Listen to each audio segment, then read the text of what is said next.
Hey there, I'm Lee Rowley, and this is Lee After Dark. Why? Because there's more to being a business leader than just business. Each episode, one brave entrepreneur ejects the elevator pitch and just gets real. Today, I'd like to welcome Chris Borja. Chris, how are you? How are you? Doing good. I am doing fantastic. Thank you very much. And thank you for spending your time with us today. I really appreciate you coming onto the show. We're excited to have you. Now, the rules are simple. For the next 20 minutes, we can talk about anything you want except your business. Afterwards, you'll have up to 5 minutes to pitch up a storm.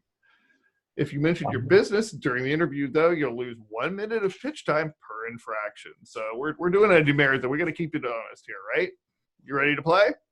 Ready to go. Very cool. Let's hit the timer. And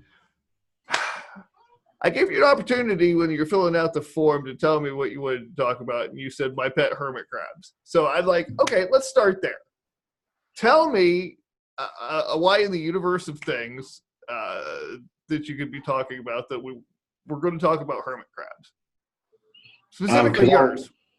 Because I was sitting next to the hermit crab tank when I got the message, so that's the easy answer.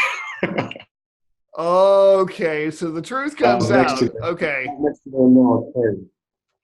Right and on. so I said, I'll talk about the hermit crabs. But here's why I want to talk about the hermit crabs, because my family laughs at me because I don't know, because I have hermit crabs as a pet. Most people don't have hermit crabs as a pet, but they just look cool because they've got really neat looking shells, and they move and they are alive, and they're actually pretty good size now. So they've actually grown. I think they're like what they would consider like a large size now. But I also see, just like everything, I see a lot of parallels and a lot of lessons in everyday things that we encounter.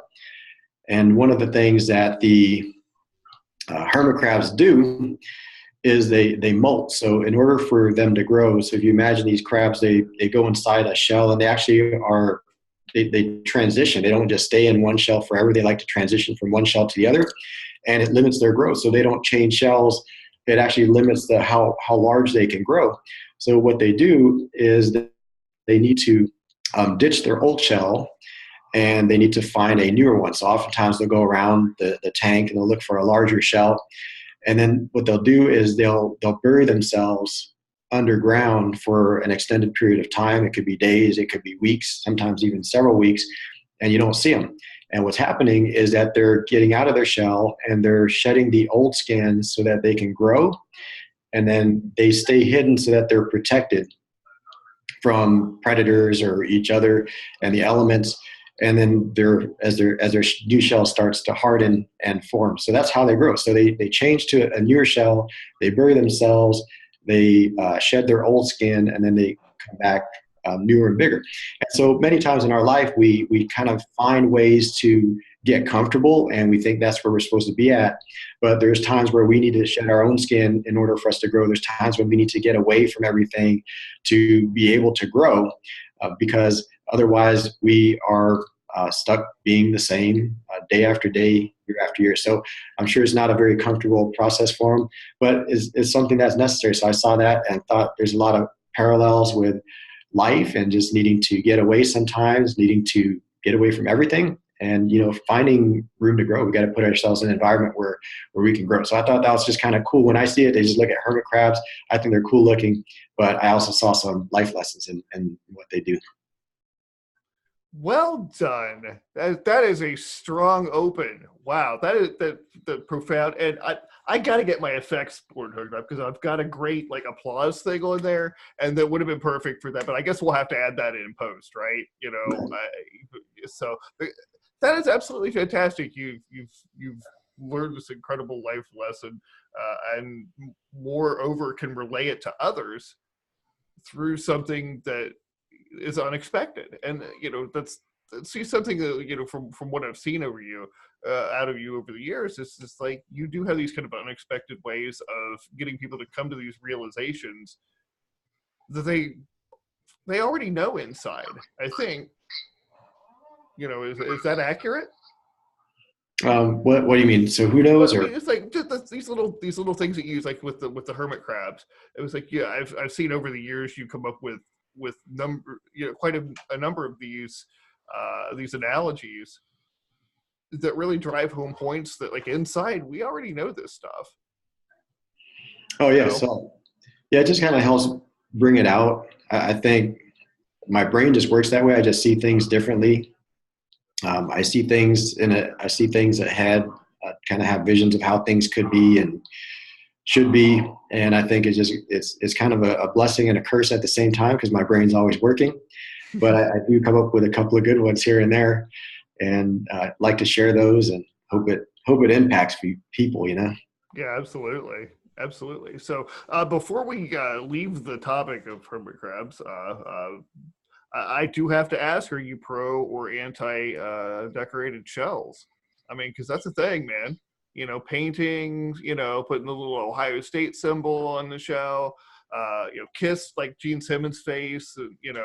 Bedazzling and stuff like that. I mean, is that good for the hermit crab psyche? I don't know, but when I bought two of them, they were in an Ohio State helmet. So it's like like those little plastic helmets that you get for 50 cents when you're leaving the grocery store. So Right. it has those mounted. Somebody hot glue gunned them to a shell, and so when I purchased two of them, they actually had Ohio State helmets on. Oh Uh, goodness. and Okay. they got out of those and moved into a lot um, prettier, more organic looking shells. But as far as like the decorated ones, I know some people say that they're bad because the paint can chip off and all that kind of stuff. Um, and I don't know. To me, I think use whatever you want to look at because I don't think the crabs care what sport team they have on. I don't think they know which team has a good record that year. So you don't think it's going to cause an identity crisis or anything like that? No, If they switch all the time. They switch all the time, and sometimes they switch 2-3 times in a day when they can't find a good one. I've seen them just like hop out of one, hop into the other one. Actually, you got some rare footage of it. I was thinking about selling it to National Geographic, but I don't know. They might already have better coverage than my 10-gallon aquarium. But yeah, I say go I whatever you want to look at, and that's part of what I like is that they're unique. So if you like look at pretty stuff, so you just see the shells, but they're alive. They move around and things like that. So I don't know. I just think they're pretty cool, and it's fun to watch them eat too. They eat anything, so you could throw anything in the cage pretty much, and they'll eat it. I throw chicken in there, not a whole chicken, but maybe like a little strip. no, not a whole chicken. Oh, Yeah, okay. just they'll Oh, eat mealworms. They'll eat fruits and veggies sometimes. So whatever is edible, they'll eat it. huh. See, now I'm just picturing an army of hermit crabs pitted against a live chicken. Now we're This just is what you've done to me. This image is permanently burned into my brain. This standoff, yeah. you Hopefully, know. you'll need to Uh, add like a chicken in your post effects, and you could point to it like the chicken wherever I'm pointing to. no poultry was harmed in the making of this episode. We promise you that. Yeah, or hermit So, crabs. or hermit crab, right? Somebody out there is gonna be mad because I said they can wear painted shells. Well, it's just it's your shell's got to be thick. It can't just be pretty. Your shell's got to be thick, Listen, man. You can't go with a thin shell, man. You get offended by stuff like that, and you're going to spend your life being unhappy. That's just all there is to yeah, the crabs don't care. You shouldn't care. That's a new it. motto.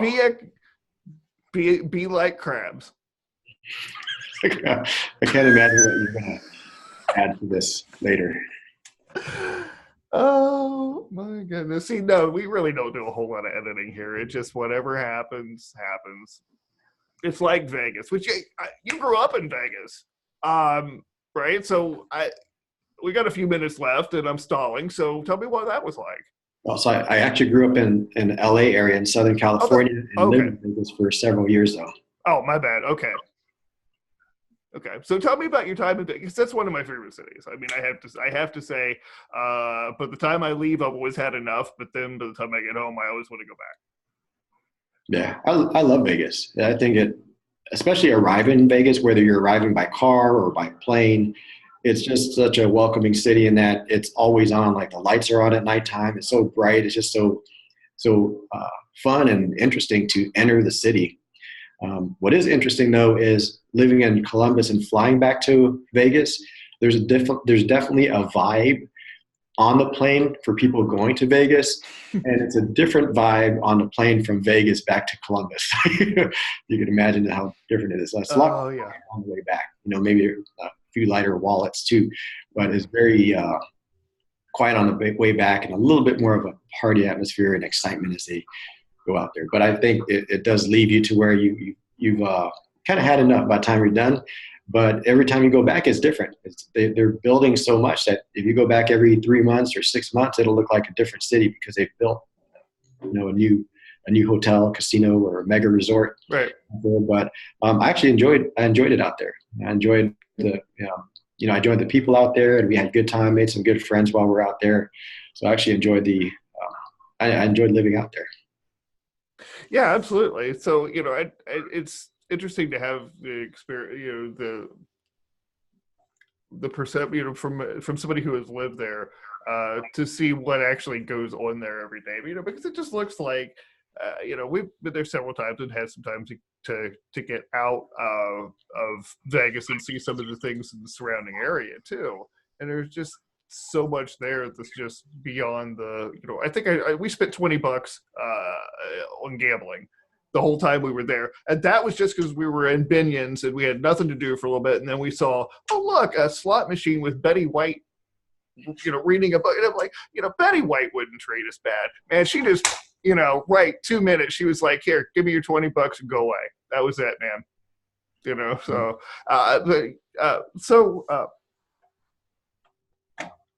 I'm gonna have to edit this out because I completely blanked on that. I had a point on that. Okay. Jumping back in 3, 2, 1. So I remember you were telling, I saw on Facebook you had kind of recapturing an event at Circus Circus not too long ago, and I wonder if maybe you could tell us a little bit about that. Yeah, Circus Circus. That's where actually I met my wife in the video arcade. But I was 14 years old. She was 15. We were between freshman and sophomore year in high school. And both of our families were visiting Vegas that same weekend. It was Father's Day weekend in 1987, I believe. I think it's 1987. Wow. So we met in the video arcade. Belinda, she actually picked me up because I was too shy to talk to girls at the time. And so she asked me for change when machines used to take quarters. And I'm a nerd, so I'm in an arcade. I'm going to have change. If you could ask the right person, I had change, and so I was ready. So I had change for her, and we just started talking, exchanged phone numbers, and stayed in touch. And then after she got back from her summer trip to Mexico, I called her up and practiced. I was practicing dialing like the whole time she was gone, pretending like I was going to call her. And so I called her up, and then we started dating. We lived about 30 minutes apart from each other. We started dating, whenever we can get a ride to see each other, watch a movie, or go to the school dance. 10 years after dating, we got married. And then on October 4th, we just celebrated our 22nd year of being married and 32 years together. When we went to Vegas this last summer, we went to visit family, and we made sure we included a visit back to that place. That's what the picture that you saw was actually the arcade that we met. It looks a little bit different now, but same arcade, same location. And there's a McDonald's where it used to be like a little not a cafe, but like one of those little, what do you call it? Like where they serve drinks and hot dogs and all that kinds of, like a little stand or. Okay. I don't know, not really. A cart type thing. Okay. Yeah, but that's where they put a McDonald's up there now. But we got pictures there and brought our family and our nieces and nephews, so we got to have a good time out there and just remember and tell everyone that's where we met, was a video arcade at Circus Circus. Yeah, that was really cool. I loved when you posted that. Just being able to come back to that same place and have it still be there, because in Vegas that doesn't happen that often. I mean, that place is the very epicenter of, oh my goodness, where did that go? I love downtown. I have to tell you. I mean, the Strip's okay, but I really, really love downtown. In fact,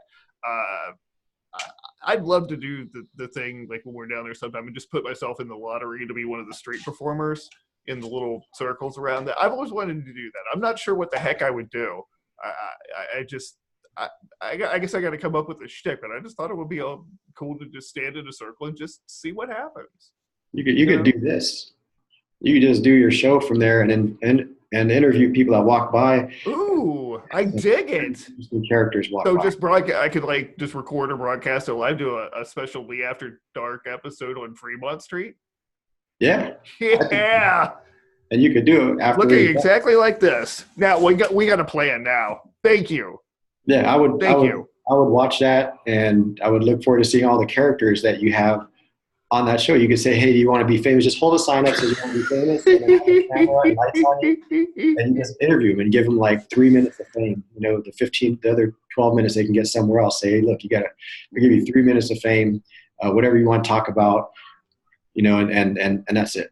Most interesting. Oh, and tell I love it. The most interesting story gets a full show. There you go.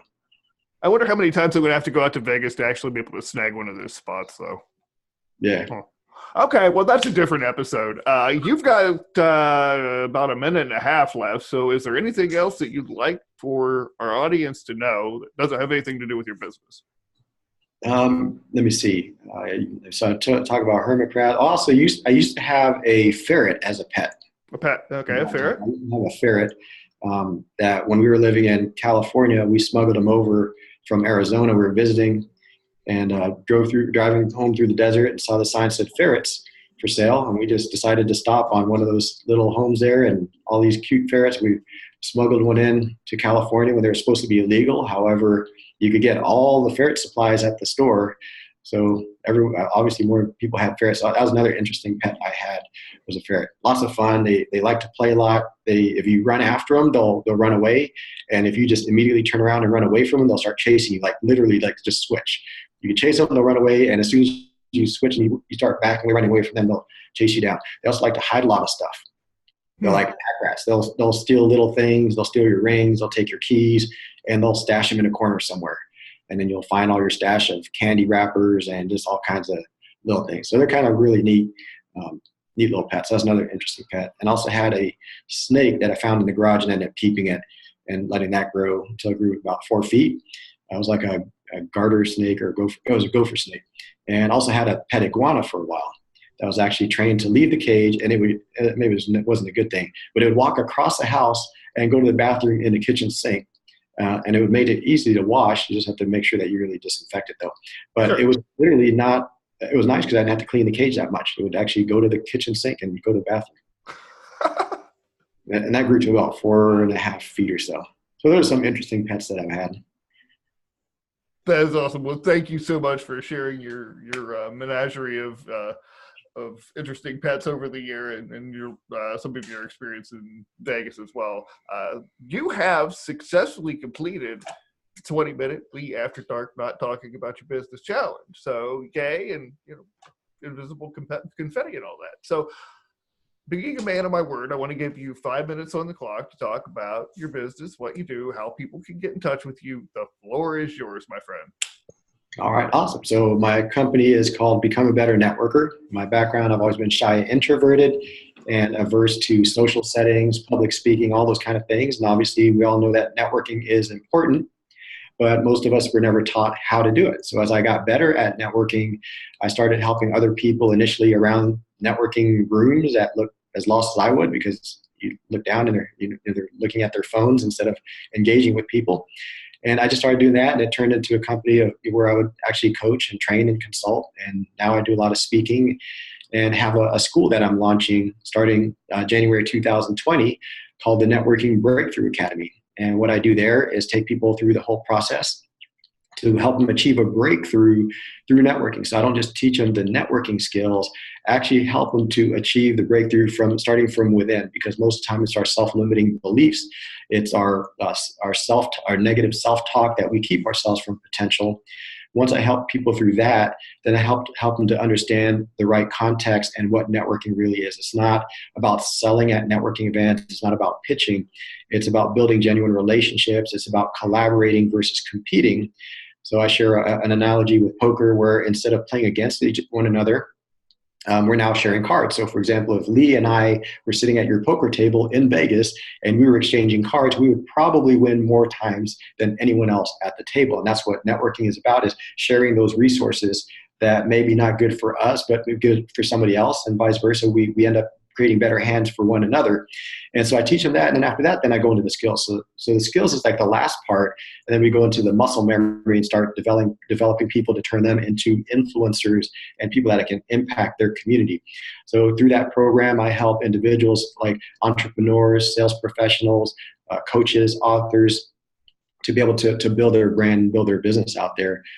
Two other audiences that I help through the academy are corporate sales teams, and also people that want to start their own networking community, and I help them create similar to what I've created in our local networking group, where we have over 5,500 members now, and help them to create communities that are thriving and have the right culture of people that just want to serve one another and enjoy life. It's almost like not really a network group, it's almost like a business life group, because we just end up supporting one another and helping each other grow. And it's just a lot more fun way to grow business, where we actually care about one another instead of, just trying to make contacts. So those are two things I do.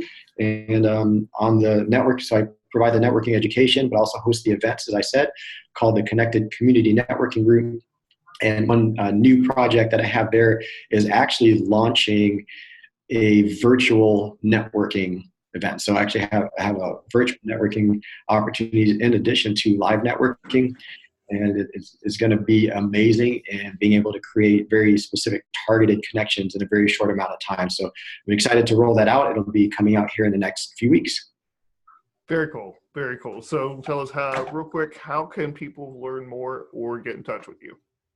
The best ways to connect with me, as far as like events and services, just go to my website, www.chrisborja.com, CHRISBORJA.com, and connect with me on social media. So if you're watching the show, connect with me on Facebook, connect with me on LinkedIn. Just say you saw me on Lee After Dark, and I'll be happy to accept your connection request. And that's a good way to stay in touch. I post regularly and stay active and engage with the audience. So we try to just have a good time. Fantastic. Well, thank you again for coming on the show today and sharing with us, and for the important work that you're doing. And I know firsthand how important proper networking is, and how frustrating it can be when you're in an environment where people are not doing it correctly. So thank you for everything that you do. Any last words? No, thanks for having me out. I appreciate your friendship for the last several years. And just as a fun note, you were actually one of the first people I met when I first started my networking journey in 2012. Yes. And you actually made a good impression, and we've been friends to this day. So I appreciate your friendship. And, I'm glad I was able to meet you. So I love networking, because it's not just for business, but you make some awesome lifelong friends. Absolutely. Absolutely. And likewise, my friend. So guys, we are out of time. If you found Lee After Dark more entertaining and relevant than most of the dreck out there, subscribe to the Lee After Dark YouTube channel, and now get Lee After Dark in your pants. We're on Spotify, Google Podcasts, Anchor FM, Stitcher, Breaker, Pocket Cast, and who the heck knows where else. So wherever you stick your phone, we'll be there. Until next time, this is Lee Rowley with my good friend Chris Borja. Be present and be well.